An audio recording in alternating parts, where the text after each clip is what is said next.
Hello everyone, आप सब कैसे हैं। मैं उम्मीद करता हूं कि बहुत अच्छे होंगे और अपनी पढ़ाई को बहुत अच्छे से कर रहे होंगे। मैं आकाश कुमार बढ़ाना आईसीटी वर्चुअल क्लासरूम में आपका बहुत बहुत स्वागत करता हूं मेरे प्यारे बच्चों। जैसा आपको पता है मेरे प्यारे बच्चों, बेसिकली हमारी आपका जो है मेरे प्यारे बच्चों 12th क्लास है और 12th क्लास में हम लोग आपका देख रहे हैं आपका पॉलिटिकल साइंस चैप्टर नंबर 3 हमारा चल रहा है। और हम लोग देख रहे थे समकालीन विश्व में अमेरिकी वर्चस्व को हम लोग पढ़ रहे थे। तो अभी तक 2 लेक्चर हमारे इसमें बहुत अच्छे से हो चुके हैं और इन दोनों लेक्चरों में हमने बहुत अच्छे से एक एक करके हमने देख लिया कि भाई कैसे इराक पर हमला किया गया। क्लियर है। इराक पर कैसे यूएस आया और कैसे हमें पता लगा कि यूएस एक ताकतवर है। क्लिंटन के दौर को हमने पढ़ लिया था और इसमें चीजें हैं। और 9/11 जो अटैक हुआ था यूएस में, फिर 9/11 अटैक के बाद अमेरिका ने कोशिश की कि जहां भी विश्व में कोई भी ऐसे आतंकवादी संगठन है उन पर हम लोग हमला करेंगे, उनको डिस्ट्रॉय करेंगे। अफगानिस्तान में तालिबानी ऑपरेशन चला, ऑपरेशन एंडियो फ्रीडम चला और वापस आपका रिपब्लिकन पार्टी के राष्ट्रपति होते हैं बुश के पुत्र आते हैं और वो वापस करते हैं कि भाई अब हम लोग क्या करेंगे, अब हम बिल्कुल अपना क्लीन अप करेंगे। और इसीलिए इराक पर वो अटैक करते हैं। और आपको पता है इराक पर सद्दाम हुसैन है और पहले भी अटैक कर चुके हैं इराक पर, क्योंकि इराक ने किस पर अटैक किया था? कुवैत पर। और कुवैत को फ्रीडम दिलाने के लिए यूएस ने यूएन की सैन्य सहायता के लिए वहां पर अटैक किया, उसको फ्रीडम दिलाई। और ये सारी चीजें हमने आपका देख लिया और हमने इनको देखने के बाद एक एक करके सारी चीजों को हमने पढ़ लिया कि सैन्य वर्चस्व क्या है, किस तरीके का सैन्य वर्चस्व है, और इन चीजों को हमने देखने का प्रयास किया और एक एक करके हमने ये सारी चीजों को आपका देख लिया। ठीक है। और अमेरिकी जो है आपका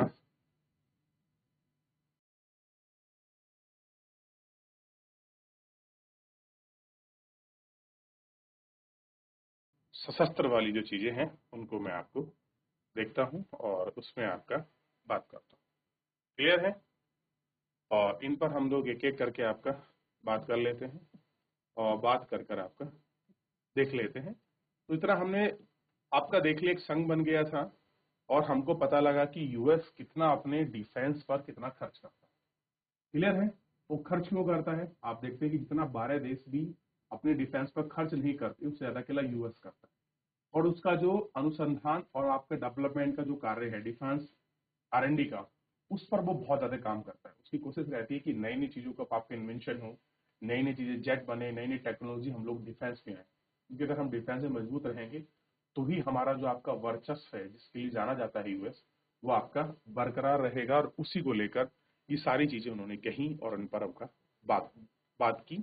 इतना हम लोग आपका पढ़ चुके थे। अब थोड़ा सा हम इसमें आगे बढ़ रहे हैं और ध्यान रखना एक एक टॉपिक हम लोग बहुत अच्छे से एक दूसरे से लिंक करके पढ़ते जा रहे हैं। तो ये लिंक अप आपका बना रहे तो आपका फोकस बना रहेगा तो बना रहेगा। हम बात कर रहे हैं वर्चस्व की। तो वर्चस्व का मतलब हम लोग आपका देख चुके हैं। तो ढांचागत ताकत के अर्थ में, यानी कि अगर आपका इंफ्रास्ट्रक्चर है, आपके पास चीजें हैं, तो आपकी ताकत उसको रूप में कैसे देखते हैं। वर्चस्व का दूसरा अर्थ पहले अर्थ से बहुत अलग है। जो पहला अर्थ है उस अर्थ से बहुत अलग है। रिश्ता वैश्विक अर्थव्यवस्था का एक खास अंजर समझते हैं। इसे समझ बुनियादी धारण करता है। और वैश्विक अर्थव्यवस्था में आने वाली मर्जी से चलने वाला एक ऐसा देश जरूरी होता है जो अपने मतलब की चीजों को आपका बनाया गया है, बरकरार रखा गया है। इसलिए जरूरी है कि उसके पास वर्चस्व आपका कायम करने के लिए कानूनों की क्षमता और इच्छा पूर्ति हो। भारत के साथ जरूरी है कि वैश्विक व्यवस्थाओं को हर हालत में बनाए रखना। दबाव वाले देश कायदे कानून करते हैं, लेकिन अक्सर इनमें कुछ अपेक्षाकृत हानि उठानी पड़ती है। दूसरे प्रतियोगी वैश्विक अर्थव्यवस्था के खुलेपन का फायदा उठाते हैं। जो खुलापन है उनका फायदा उठाते हैं और खुलेपन का कायदा रखने के लिए भी खर्च आपका नहीं करना पड़ता। वर्चस्व इस दूसरे अर्थव्यवस्था को ग्रहण करते हैं तो झलक विश्वव्यापी सार्वजनिक मुहैया कराना होता है और अमेरिकी भूमिका में मिलता है। और सार्वजनिक वस्तुओं का आशय ऐसी चीजों से है जिनका उपभोग कोई एक वस्तु नहीं करेगा, दूसरा आपका उपलब्ध नहीं करेगी। मात्र कोई नहीं है। स्वच्छ वायु और सड़क आपका सार्वजनिक वस्तु के धन वैश्विक अर्थव्यवस्था के संदर्भ में सार्वजनिक वस्तु का सबसे बढ़िया उदाहरण है। समुद्री व्यापार, सी लेन ऑफ कम्युनिकेशन, जिनका इस्तेमाल व्यापारिक जहाज है। खुली वैश्विक अर्थव्यवस्था में मुक्त व्यापार समुद्री मार्ग के खुलेपन के कारण संभव नहीं है। दबदबे वाले देश में अपनी नौसेना की ताकत समुद्री जहाज को पार कर आवाजाही के नियम तय करती है।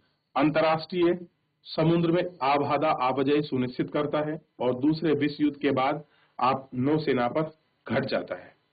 अब भूमिका अमेरिकी नौसेना और उसकी उत्पत्ति के लगभग सभी महासागरों की है। कह रहे हैं जो उत्पत्ति हुई है और चीजें क्या हैं, उनके सभी आपका महासागरों की हुई है। क्लियर है? ये आपको देखना होगा कि कैसे कैसे उन लोगों ने आपका कम्युनिकेशन बनाया है, अर्थव्यवस्था में फ्री ट्रेड जो है एग्रीमेंट को खुलेपन को दिया है, कैसे उस संभावनाओं को देखने का प्रयास किया है। क्लियर है? ये सब चीजें अगर आप इसमें आगे बढ़े तो थोड़ा सा अब आपको समझ आएगा कि वैश्विक सार्वजनिक वस्तुओं में एक और उदाहरण है इंटरनेट का। अब आप देखते हैं इंटरनेट को आजकल हम लोग क्या है, ये ग्लोबल गुड्स के रूप में है, पब्लिक ग्लोबल गुड्स के रूप में। जिस प्रकार आप देखते हैं, ये भी आपके पता होना चाहिए, जिस तरह से हमारे लिए पानी और हवा, स्वच्छ वातावरण जरूरी है, उसी प्रकार आज के लिए इंटरनेट भी हमारे लिए जरूरी है, क्योंकि हम सूचना का अधिकार रखते हैं और सूचना के अधिकार का माध्यम इंटरनेट भी है। इसलिए राइट टू इंफॉर्मेशन के बेसिस पर आर्टिकल 21 में इसको एड ऑन किया गया है। आज इंटरनेट के जरिए वर्ल्ड वाइड वेब, आपने सुना है वर्ल्ड वाइड वेब, www, इसकी फुल फॉर्म है ये। क्लियर है? ये आपको पता होना चाहिए। सॉरी, ये क्या है, इसकी फुल फॉर्म है। तो www वर्ल्ड वेब जो जगत जोड़ता जाल है। कैसा है? हिंदी में है जगत जोड़ता जाल, वर्ल्ड वाइड वेब। क्लियर है? और कह रहे हैं आभासी संसार का साकार है। ये सब आभासी है, कल्पना है, लेकिन वो रियल है। कि अब मैं आपको पढ़ा रहा हूं, ये इससे बड़ा कोई एग्जाम्पल हो नहीं सकता। क्लियर है? लेकिन हमें यह नहीं भूलना चाहिए कि इंटरनेट अमेरिकी सैन्य अनुसंधान परियोजना का परिमाण है। तो आपको पता है इंटरनेट की शुरुआत कहां से होती है? तो ये भी अनुसंधान हुआ था किसके लिए? सैनिक के लिए। कब? 1950। यह परियोजना 1950 में शुरू की गई थी और आज भी इंटरनेट उपयोग के आधार पर वैश्विक तंत्र पर निर्भर है। जो हमारे सैटेलाइट्स हैं उनका जो एक वैश्विक सिस्टम है उन पर है, और अधिकांश गिरह अमेरिका के हैं। कैसे हैं? अधिकांश गिरह अमेरिका के हैं।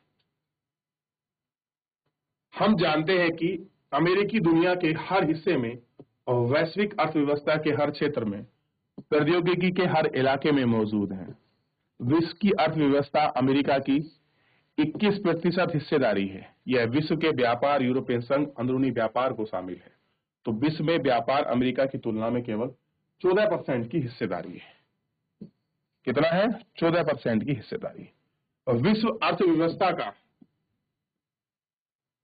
एक भी क्षेत्र ऐसा नहीं है जहां कोई अमेरिका कंपनी अग्रणीय 3 कंपनियों में से एक ना हो। कैसा है?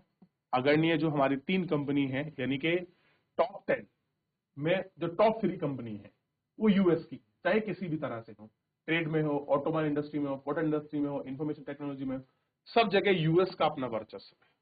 क्लियर है?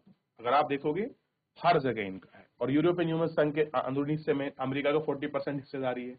तो ऐसा नहीं है कि अमेरिका कोई एक दिन में अमेरिका बन गया। उसका रिसर्च, उसकी R&D बहुत बड़े उसको आपका रिसर्च बनना है। क्लियर है? अगर आप देखोगे अब थोड़ा सा आप इन पर नजर डालिए। जीडीपी वर्तमान कीमत और जीडीपी पीपी परचेजिंग पावर आपके पैरिटी। हम जीडीपी को दो प्रकार से मानते हैं। जीडीपी कैसे है? मार्केट प्राइस पर, और जीडीपी परचेजिंग पावर के आधार पर। यानी कि एक तो हमारे पास जीडीपी कितनी है, एक हमारी परचेसिंग दर के बेसिस पर। क्लियर है? तो परचेसिंग पेपर के आधार पर हम 3rd नंबर की विश्व की जो है जीडीपी परचेजिंग पावर के आधार पर। और जीडीपी जो आपका कीमत है, इसके आधार पर हम वर्तमान में 4th नंबर की जीडीपी है विश्व की। ये आपको पता होना चाहिए। क्लियर है? अगर आप ये सब जानते हैं तो आपको क्लियर होगा। परचेजिंग पावर के मामले में सबसे पहले देखिए, परचेजिंग पावर के मामले में चाइना सबसे ऊपर नंबर पर है। क्लियर है? और दूसरे नंबर पर कौन है? अमेरिका। और तीसरे नंबर पर है भारत। क्लियर है? इधर आप आ जाइए। ठीक है, इधर आप आएंगे तो पहले नंबर पर यूएस है, दूसरे पे चाइना, तीसरे पे जापान, और चौथे पे जर्मनी, और 5वें पे भारत। लेकिन ये 18 का डाटा है, लेकिन वर्तमान की जो कंडीशन है, भारत इस 4th रैंक पर पहुंच गया, जो इसे है, जो आपके जर्मनी को शिफ्ट कर दिया, और भारत इसकी जगह पहुंच गया। क्लियर है? तो ये मैं आपको, इसलिए मैंने आपको ये जो तरीका मैंने आपको दिखाया है। तो परचेजिंग पावर के मामले में, यानी कि खरीद के मामले में, खर्च के मामले में भारत तीसरे नंबर पर है, और जीडीपी वर्तमान कीमत के मामले में, मार्केट प्राइस पर भारत 4th रैंकिंग में है। इसमें 5 दिखाया क्योंकि 2018 की बात कर रहे हैं, लेकिन हम लोग 24-25 की बात कर रहे हैं। क्लियर है? लेकिन 26 अलग है, हम चूंकि 24-25 की काउंटिंग में अगर हम बेस ईयर को बात करें तो हम 4th नंबर पर हैं। इतना आपको क्लियर होना चाहिए। अगर आप इतना क्लियर कर पाते हैं, इतना देख पाते हैं, वो बड़ी अच्छी बात है। आप उसको समझ रहे हैं कि आखिर में ये क्यों हो रहा है और परचेसिंग पावर का मतलब क्या है। क्लियर है? क्रय शक्ति कितनी है, हमारी क्रय शक्ति कितनी है, और क्लियर है। और परचेसिंग पावर जो बढ़ती है, ये बढ़ती है डिस्पोजल इनकम से। डिस्पोजल इनकम मतलब खर्च करने योग्य इनकम। आप मान लीजिए आप कमाते हैं 10,000 रुपए, 10,000 में आप 1,000 रुपए आराम से खर्च कर सकते हैं बिना सोचे समझे। तो ये क्या है? आपका परचेजिंग पावर है आपकी। आप कमाते हैं 1,00,000, और 1,00,000 कमाने पे अगर आप 10,000 रुपए बिना सोचे, चलो कुछ खा लेते हैं, आज वहां चल लेते हैं, ऐसा कुछ कर लेते हैं, यानी कि इस तरह की चीजें आप महंगी महंगी चीज खरीदते हैं, तो ये आपका परचेजिंग पावर, आपका पैरिटी है। क्लियर है? ये ध्यान रहेगा आपका। ये क्या है? पीपीटी है, पीपी है, परचेजिंग पावर आपका पैरिटी के रूप में हम लोग इसको देखते हैं। क्लियर है? यहां तक कोई डाउट, कोई क्वेरी? अमेरिका की अर्थव्यवस्था विश्व की सबसे बड़ी अर्थव्यवस्था है। अगर आप यूएस को देखते हैं, वो कैसे है? सबसे बड़ी अर्थव्यवस्था है। ठीक है, और सैन्य शक्ति के दायरे को उलट विश्व की अर्थव्यवस्था अमेरिकी में कई तगड़े प्रतिद्वंदी हैं, यानी कि डिफेंस के मामले में ऐसा नहीं कि और लोग नहीं है। तुलनात्मक क्रय शक्ति के हिसाब से देखें तो स्पष्ट हो जाता है कि दाईं ओर दिए गए आरेख में अच्छी तरह समझाया गया है कि तुलनात्मक क्रय शक्ति, परचेजिंग पावर पैरिटी को हम क्या बोलते हैं? क्रय शक्ति। क्लियर है? परचेजिंग पावर पैरिटी, और राष्ट्र की मुद्रा और इन सेवाओं को वास्तविक खरीदार के रूप में हम लोग देखते हैं। चलिए देख लिया।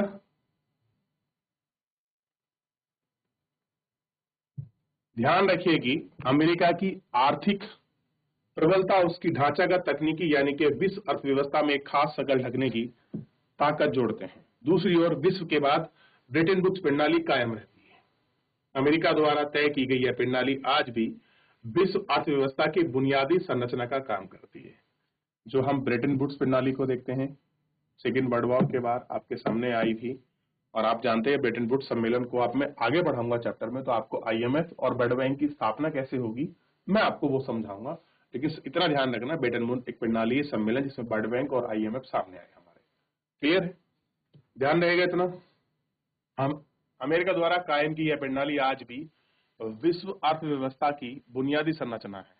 हम इस तरह से अंतर्राष्ट्रीय मुद्रा कोष, आईएमएफ और विश्व व्यापार संगठन की बात का हम वर्चस्व परिमाण में अमेरिका के मानते हैं। क्या मानते हैं? इनका परिमाण मानते हैं। अमेरिका का ढांचा ताकत का एक मानक उदाहरण है मास्टर ऑवर बिजनेस एडमिनिस्ट्रेशन की अकादमी डिग्री है। अगर आप बात करते हो कि उसका स्ट्रक्चर कैसा है, तो कारण है एमबीए है उसका, मतलब ढांचा कैसा है? अमेरिका का ढांचा एमबीए। एमबीए फुल फॉर्म क्या हुई? Master over business administration. तो master of administration, business administration, बढ़िया एक ढांचा है जिसे हम कहते हैं। की अकादमिक डिग्री है। तो विश्व रूप से अमेरिका धरण है, व्यवसाय में अपना एक पेशा है, पेशा मतलब तरीका है, उसका पैटर्न है पूरा, जो कि कौशल पर निर्भर करता है और इस कौशल को विश्वविद्यालय में अर्जित किया जाता है।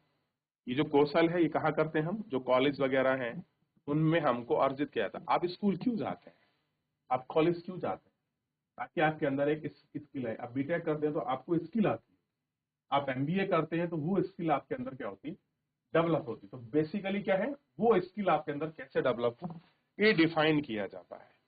यूनिवर्सिटी ऑफ पेंसिल्वेनिया में व्हाइटन का स्कूल का नाम विश्व का पहला बिजनेस स्कूल खोला गया। तो अगर आप देखेंगे विश्व का पहला बिजनेस स्कूल कहाँ है, यूनिवर्सिटी ऑफ आपका पेंसिल्वेनिया हॉटाउन का क्या है, ये पहला बिजनेस स्कूल खोला गया। इसकी स्थापना 1881 में हुई और एमबीए की पढ़ाई शुरुआत का पाठ्यक्रम 1900 के आसपास का आरंभ हुआ। ऐसा हुआ 1900। अमेरिका से बाहर एमबीए क्लियर है, master of business administration clear की शुरुआत हुई 1950 में। और आज दुनिया का कोई ऐसा देश नहीं है जहां एमबीए के आपका प्रतिष्ठित संस्थान अकादमिक डिग्री का दर्ज हासिल ना हो। इस बात से हमें अपने दक्षिणी दोस्त जाबू की याद आती है। जाबू की कहानी पढ़ रहे थे ना, 3 कहानियां पढ़ी थी हमने शुरुआत में। तो याद रखिए कि स्पष्ट हो जाता है कि जाबू के पिता आखिर क्यों जोर दे रहे थे कि वह पेंटिंग की पढ़ाई छोड़कर एमबीए कर ले। क्या कर ले, एमबीए। तो कहानी कहां से शुरू होती है, आपका अमेरिका से। क्लियर है। तो Pennsylvania of University of Pennsylvania Wharton, तो ये क्या है, विश्व का पहला आपका एमबीए करवाने वाला कॉलेज है। यहां से ही सबसे पहले एमबीए की शुरुआत हुई। क्लियर है, ध्यान रहेगा आपको इतना। और ध्यान रखना मास्टर डिग्री है, क्या है, मास्टर डिग्री है, इतना आपको ध्यान रहेगा। चलिए, तो आईएमएफ और जो प्रणाली है सेकेंड वर्ल्ड वॉर के बाद, मैं वापस एक बार आपको दिखाना चाहता हूं।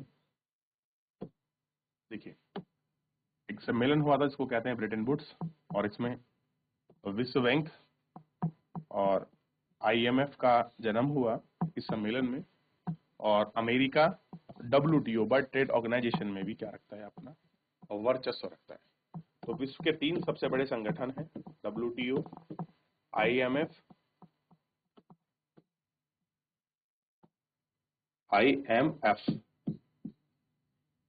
इंटरनेशनल मॉनेटरी फंड, और आपका डब्ल्यूटीओ और वर्ल्ड। हर जगह क्या है, ये 3 ऐसे इंस्टीट्यूशन हैं विश्व लेवल पर, जो आप देखेंगे यहाँ यूएसए का अपना होल्ड है। ऐसा है, यूएसए का अपना होल्ड है। तो ये थोड़ा सा अगर आप इसको समझेंगे, ध्यान देंगे, तो ऐसा नहीं है कि कोई चीज बहुत बड़ी है आपको समझना है या आप उसको ना समझ पाए, ऐसा कुछ नहीं है। लेकिन बस आपको थोड़ा सा पीछे की चीजों को अगर आप लिंक करते हुए चल रहे हो तो चीजें बड़ी अच्छे से क्लियर हो जाएंगी। तो सबसे पहले एक बार इसको देखिए, जरूर आइए, स्पीड में पढ़िए, कोई ऐसा ब्रेकर पॉइंट है जो आपको समझ ना आ रहा हो, हम उसको फिर रिवीजन करेंगे, आगे बढ़ जाए। क्लियर है, हाँ, आगे पढ़ लिया आपने, देख लिया, आगे बढ़ जाए।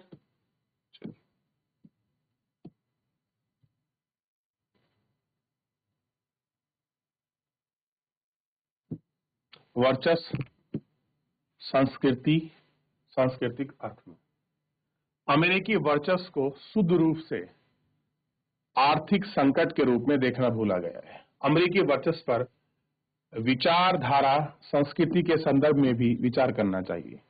वर्चस्व तीसरे तरीके का रिश्ता है, सहमति गढ़ने की ताकत देता है।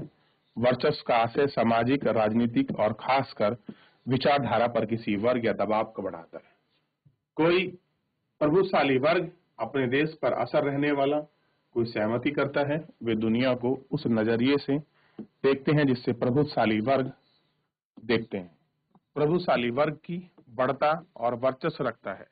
विश्व का राजनीति के दायरे में वर्चस्व के इस अर्थों को लागू करके स्पष्ट हो गया है कि प्रभुशाली देश सिर्फ सैन्य काम नहीं है, वे अपनी प्रतिद्वंदता और अपने काम के जोर पर बहरहाल बर्ताव और अपनी मनमानी फन के लिए विचारधाराओं पर जोड़ते हैं और इस्तेमाल करते हैं।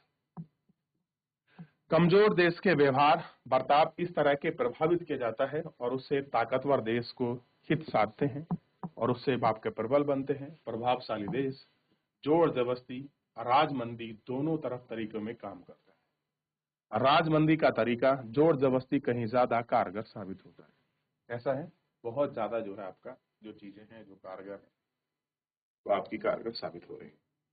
आज विश्व में अमेरिका का दबाव सिर्फ सैन्य शक्ति और आर्थिक को बढ़ावा देता है, बल्कि अमेरिका की संस्कृति मजबूत एक कारण है, चाहे हम इस बात को मानो या ना मानो, लेकिन ये सच है जो आज के जीवन में हम अच्छे हैं। ठीक है। और व्यक्तिगत फैसलों के बारे में जो धारणा पूरे विश्व में प्राचीन फैली है वो दुनिया के अधिकांश लोग और समाज के सामने है, पर ये सब 20वीं सदी के अमेरिका में प्रचलन व्यवहार और बर्ताव को प्रतिबिंबित करती थी कि कैसा उनका व्यवहार है, कैसा उनका तरीका है, ये उसको दिखा। प्रतिबिंब का मतलब होती है दिखाना, ठीक, उसका रिफ्लेक्शन। क्लियर है। अमेरिकी संस्कृति बड़ी लुभावनी है। लुभावनी मतलब है अट्रैक्शन देती है, अट्रैक्ट करती है लोगों को। इसी कारण से वे ज्यादा ताकतवर हैं कि वर्चस्व का संस्कृति पहलू है, जोर जबरदस्ती से नहीं बल्कि रजामंदी से मनवाई जाती है। ये क्या है? वर्चस्व का मतलब ये नहीं कि आपने किसी चीज को अपने थोप दिया, लेकिन हाँ लोग उसको ऑटोमेटिक ही एक्सेप्ट कर लें, अपना आप ही लोग उसको मान ले तो कहेंगे यार इसका वर्चस्व है। एक बार उसने कुछ चीज दिखाई, लोग उसके पीछे पागल हो जाते। वो क्या दिखाता है? क्लियर है, उसका वर्चस्व दिखा है। क्लियर है, क्या दिखाता है? उसका वर्चस्व को शो करता है। अब इसे इतना ही सहज मान लीजिए जो आपके पास पेड़ और नदी है। कैसे हैं? जो आपके पास पेड़ और नदी है उन सब चीजों को आपका दिखाई देता है। क्लियर है। और आपको आंद्रेई और उसकी कूल जीन्स याद होगी, जो उसकी माँ उसको जीन्स पहनने पर मना कर रही थी। आंद्रेई के माता पिता जब सोवियत संघ में युवा थे तो उनकी पीढ़ी में नीली जीन्स आजादी का प्रतीक हुआ करती थी। कैसा है? यूएसएसआर में क्या था कि ये आपका फ्रीडम का आपका प्रतीक है।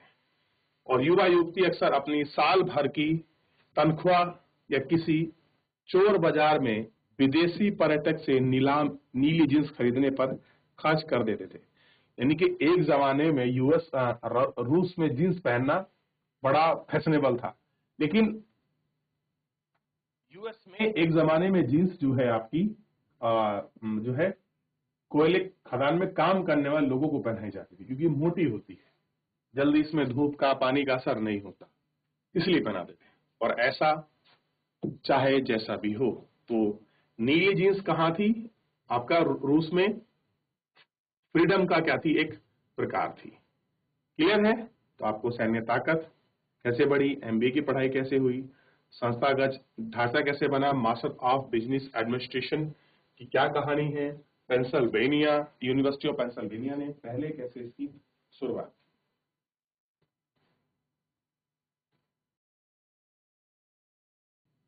यहां तक आपका डाउट, कोई क्वेरी किसी प्रकार का? अब बड़ी विचित्र बात है कि आपने ली जींस खरीदते समय मुझे अमेरिका का ख्याल तक नहीं आया, फिर भी मैं अमेरिका के वर्चस्व की चपेट में कैसे आया?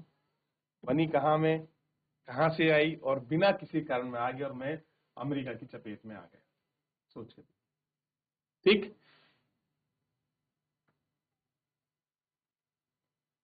लेकिन सोवियत संघ की एक पूरी पीढ़ी ने नीली जींस अच्छे जीवन की आकांक्षाओं का प्रतीक मानी। अगर कोई नीली जींस पहनना है तो वो क्या है? फ्रीडम। और ये फ्रीडम कैसी लगी उनको कि जो उनकी आकांक्षा है, जो उनकी इच्छा है, उसका वो प्रतीक है, उनका सिंबॉलिक था।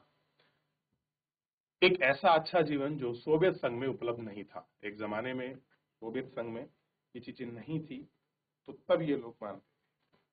क्लियर है? ठीक है। अब देखिए, शीत युद्ध के दौरान अमेरिका को लगता था कि सैन्य शक्ति के दायरे में सोवियत संघ की को मात देना मुश्किल है। डिफेंस सिस्टम में जब कोल्ड वॉर चल रहा था तो उस जमाने में कोई लोग नहीं सोचता था कि भाई यूएस को हम टक्कर दे सकते हैं या यूएस को हम आपका मात दे सकते हैं। अमेरिका के ढांचे की ताकत और सांस्कृतिक प्रभुत्व के दायरे में सोवियत संघ से बाजी मार ली। सोवियत संघ की केंद्रीकृत और नियोजित अर्थव्यवस्था, कैसे सेंट्रलाइज और प्लानिंग अर्थव्यवस्था किसकी? सोवियत संघ की। अंदरूनी आर्थिक संगठन का एक वैकल्पिक मॉडल था। ये क्या था? एक नया वैकल्प, यानी कि यूएस का अगर कोई वैकल्प बनेगा तो आपका यूएस कौन बनेगा? रशिया, क्योंकि उसकी सेंट्रलाइज पावर थी और सेंट्रलाइज इकोनॉमी, और वो क्या था? नियोजित उसकी अर्थव्यवस्था इकोनॉमी थी। अब देखिए, ये मॉडल तो बनना है, लेकिन पूरे शीत युद्ध के दौरान विश्व की अर्थव्यवस्थाएं पूंजीवादी तर्ज पर चलती थी। यही है शीत युद्ध की। शीत युद्ध क्या है? कैपिटल और पूंजीवादी और मार्क्सवादी के बीच की लड़ाई तो है। तो पूंजीवादी की तर्ज पर चलती थी, यानी कि केवल बड़े बड़े उद्योग होंगे, उद्योग अपने प्रॉफिट के लिए चलेंगे, यही तो पूंजीवादी है, और बाजार कीमत पर ही वस्तु का मूल्य तय होगा। अमेरिका ने सबसे बड़ी जीत सांस्कृतिक प्रभुत्व के दायरे में की। सोवियत संघ में नीली जींस के लिए दीवानगी इस बात को साफ साफ जाहिर करती थी कि अमेरिका का एक सांस्कृतिक उत्पादन के दम पर सोवियत संघ में दो पीढ़ी के बीच की दूरियां पैदा करने में काबिज रही। कैसी रही है? काबिज रही अमेरिका। क्लियर है? क्योंकि एक पीढ़ी पहन ही नहीं पाई। ठीक, तो इस तरीके से आप देख सकते हैं कि किस तरह से ये सारी चीजें बढ़ रही हैं। शीत युद्ध आ रहा है, लोग कैसे उसको सिंबॉलिक रूप से पहचान कर रहे हैं, सिंबॉलिक रूप से उसको पहन रहे हैं, क्या उनका सिंबॉलिक है, उनके पीछे का कारण क्या है। ठीक है, चलिए आगे बढ़ जाएं। अब देखिए, यहां तक क्लियर हो गया। अब कहानी क्या है? अमेरिकी शक्ति के रास्ते में अवरोध। अवरोध का मतलब होता है बैरियर, कि भाई इतनी बड़ी शक्ति बढ़ रही है, उसका बैरियर कौन हो सकता है?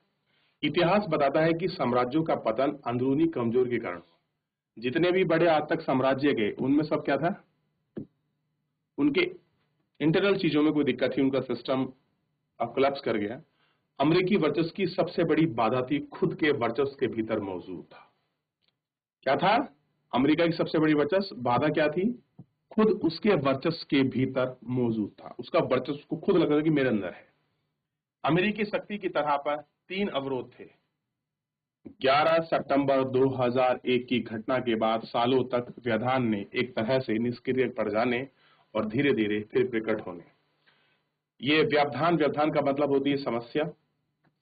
अमेरिका ने संस्थागत बनावट और शासन के 3 अंगों के बीच शक्ति का बंटवारा किया, और यही बनावट कार्यपालिका द्वारा सैन्य शक्ति के बेलगाम इस्तेमाल पर अंकुश लगाने का काम करती थी। अमेरिका की ताकत के आड़े आने वाली दूसरी अड़चन अंदरूनी भी है। इस अड़चन के मूल अमेरिकी समाज में जो प्राकृतिक में उन्मुक्त हैं। अमेरिका के जनसंचार समय समय पर वहां की जनमत का एक खास दिशा में मोड़ लेना भले ही कोशिश है, लेकिन अमेरिकी राजनीतिक संस्कृति में उद्देश्य और राजनीतिक तरीकों को लेकर गहरे संदेह हैं का भाव है। अमेरिकी विदेशी सैनिक अभियान अंकुश लगाने और इस बात की कारगर की भूमिका को निभाती है। क्या करती हैं? ये जो भूमिका है उसको निभाती। बहरहाल अमेरिकी ताकत की राह पर तीसरा मौजूदा व्यवस्था महत्वपूर्ण अंतर्राष्ट्रीय व्यवस्था के आश्रित एक संगठन है। भव्य अमेरिका की ताकत पर कसा है, और इस संगठन का नाम है नाटो, यानी कि नॉर्थ अटलांटिक ट्रीटी ऑर्गेनाइजेशन। ये है नाटो।